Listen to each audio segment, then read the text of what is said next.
इस दुनिया में बहुत कम लोग ऐसे होते हैं जो समाज को कुछ ऐसा दे जाते हैं जिसको दुनिया कभी भुला नहीं सकती, और उन्हीं में से एक हैं सर सैयद अहमद खान।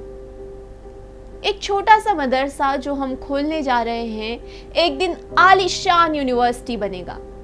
ये लफ्ज़ थे अलीगढ़ मुस्लिम यूनिवर्सिटी के संस्थापक सर सैयद अहमद खान के, और ऐसा हुआ भी। अलीगढ़ मुस्लिम यूनिवर्सिटी को आज कौन नहीं जानता। टॉप यूनिवर्सिटीज में बहुत ही शान से अलीगढ़ मुस्लिम यूनिवर्सिटी का नाम लिया जाता है। सन 1875 में इस तरह के मदरसे को खोलना इतना भी आसान नहीं था। उन्हें काफिर तक का तमगा दे दिया गया, उनके खिलाफ फतवा जारी किया गया, लेकिन सर सैयद अहमद शिक्षा की अहमियत को जानते थे, इसलिए अपने प्रयासों में लगे रहे। आज है सर सैयद अहमद की पुण्यतिथि। आइए जानते हैं उनके संघर्ष की कहानी।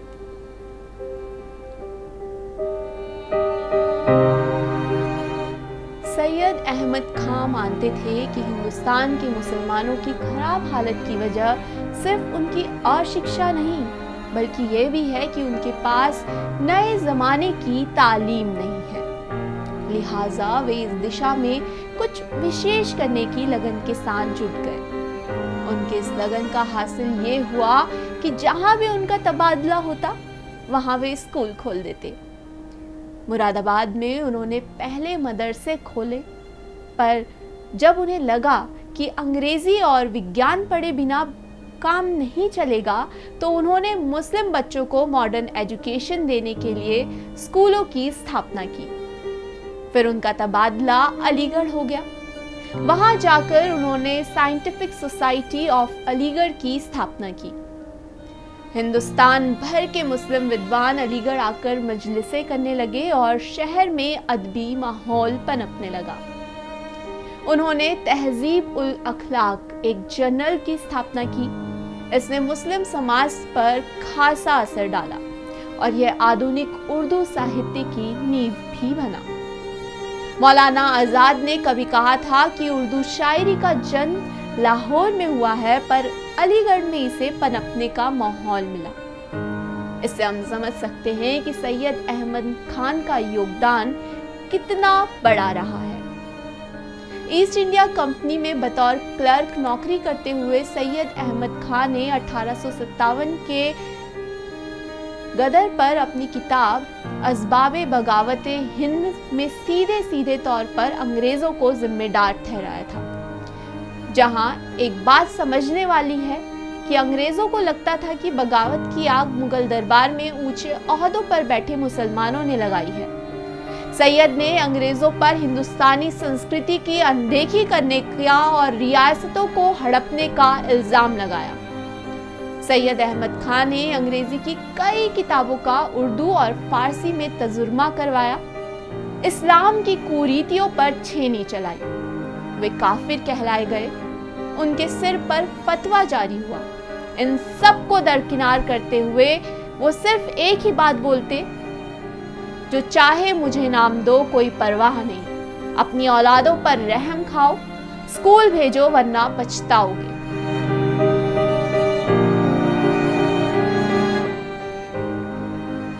उनका सपना अलीगढ़ में यूनिवर्सिटी खोलने का था, जिसके लिए उन्हें कड़ा संघर्ष भी करना पड़ा। सैयद अहमद खान समाज से कुरीतियों को दूर करना चाहते थे और इन कुरीतियों को दूर करने का एकमात्र तरीका वो शिक्षा को मानते थे। शिक्षा पर अधिक ध्यान देने और अंग्रेजी और विज्ञान की शिक्षा की पैरवी करने की वजह से उन्हें काफिर तक का दर्जा दे दिया गया। लेकिन उनके प्रयासों से बनी ये यूनिवर्सिटी आज देश विदेश में सैकड़ों विद्यार्थियों को शिक्षा प्रदान कर रही है।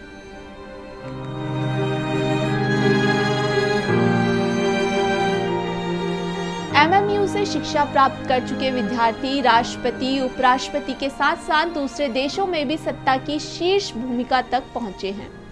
देश के तीसरे राष्ट्रपति डॉक्टर जाकिर हुसैन और खान अब्दुल गफ्फार खान को भारत रत्न से सम्मानित किया जा चुका है। एमएमयू से पढ़े हामिद अली अंसारी देश के उपराष्ट्रपति रहे। वहीं पाकिस्तान के पहले प्रधानमंत्री लियाकत अली खान भी एमएमयू से ही पढ़े थे। एमएमयू के पूर्व छात्रों में पूर्व क्रिकेटर लाला अमरनाथ, कैफी आजमी, राही मासूम रजा, गीतकार जावेद अख्तर, अभिनेता नसरुद्दीन शाह आदि बड़े बड़े चेहरे भी शामिल हैं।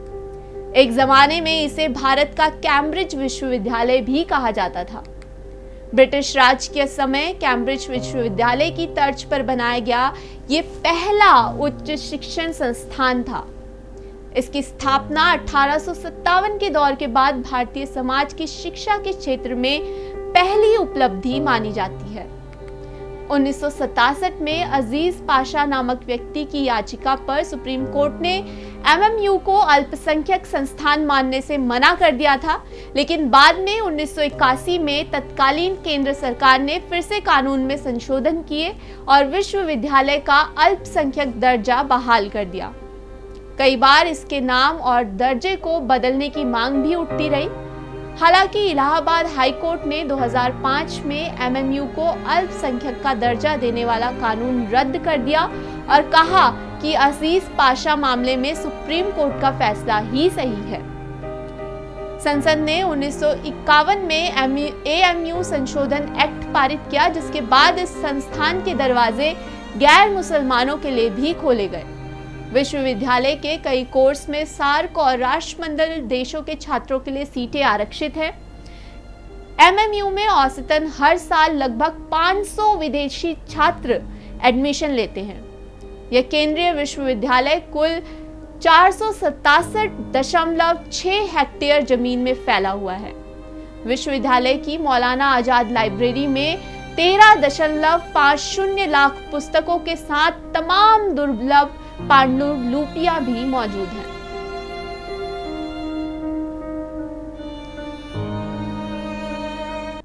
तो अभी के लिए इस कार्यक्रम में इतना ही। आप बने रहिए जेजेएन न्यूज के साथ। नमस्कार।